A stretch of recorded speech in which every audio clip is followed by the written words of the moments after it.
El jinete sin cabeza. En las profundidades del olvidado pueblo de San Cristóbal, una maldición persistía desde hacía siglos. Una sombra oscura, una entidad que inspiraba terror en lo más profundo del alma, recorría sus caminos cada vez que la noche caía y la luna se ocultaba tras espesas nubes. Aquellos que habían osado hablar del jinete sin cabeza juraban que había algo más allá de una simple leyenda. No era una historia para asustar a los niños, era una advertencia para los incautos. Todo comenzó en 1823, cuando un soldado del ejército realista fue brutalmente decapitado por rebeldes en las montañas cercanas. Nadie lloró su muerte. Era conocido por su sadismo, sus brutales torturas y las incontables vidas que arrebató en nombre del poder. Pero la manera en que cayó lo dejó atrapado entre la vida y la muerte. Fue emboscado, amarrado a un poste, y, ante el clamor de los insurgentes, su cabeza fue arrancada con una sierra oxidada, mientras aún estaba consciente, su grito de agonía reverberando en la oscura noche. Desde entonces, su alma no descansaba. Su cuerpo maldito cabalgaba en busca de venganza, y aquellos que lo encontraban terminaban perdiendo algo más que la vida. Corría el año 1988, cuando Javier, un joven de 19 años, decidió desafiar la advertencia que su abuela le había hecho. No camines por ese sendero después de la medianoche, hijo. El jinete aún cabalga. Pero Javier, como muchos otros, no creía en esas historias antiguas. Decidido a demostrar que no temía a lo desconocido, emprendió su caminata por el oscuro sendero que conectaba el pueblo con la colina donde la tragedia había ocurrido.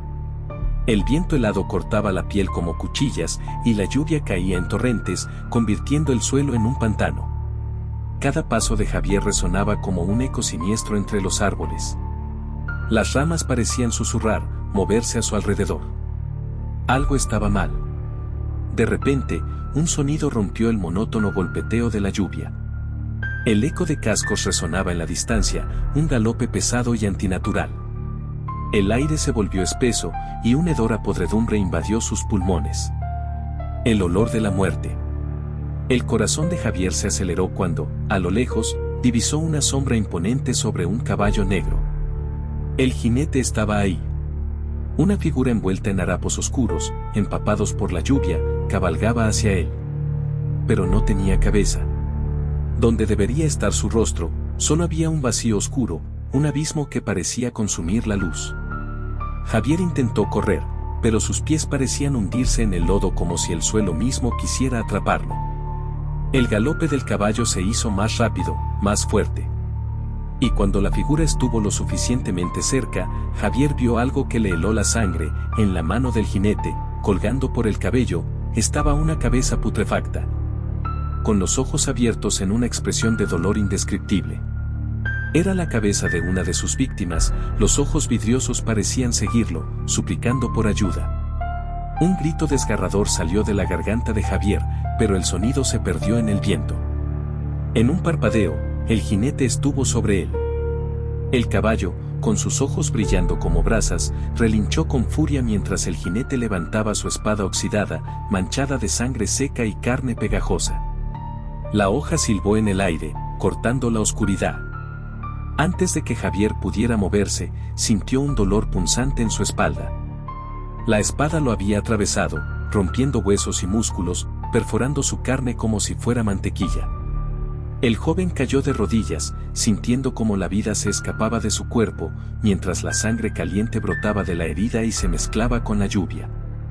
Pero el tormento no había terminado. El jinete, con movimientos lentos pero llenos de fuerza, bajó de su caballo. Javier, agonizante, no podía moverse. Los ojos sin vida de la cabeza decapitada lo miraban fijamente mientras el jinete se acercaba. Con un gesto casi ritual, el jinete colocó su espada sobre el cuello de Javier y, con un tirón rápido, la hoja cercenó su cabeza. Un chorro de sangre brotó en el aire, pintando de rojo la tormentosa noche.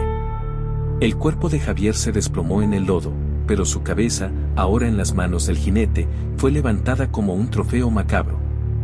Los ojos de Javier, aún abiertos en una mezcla de terror y dolor, ahora serían parte de la colección maldita del jinete sin cabeza.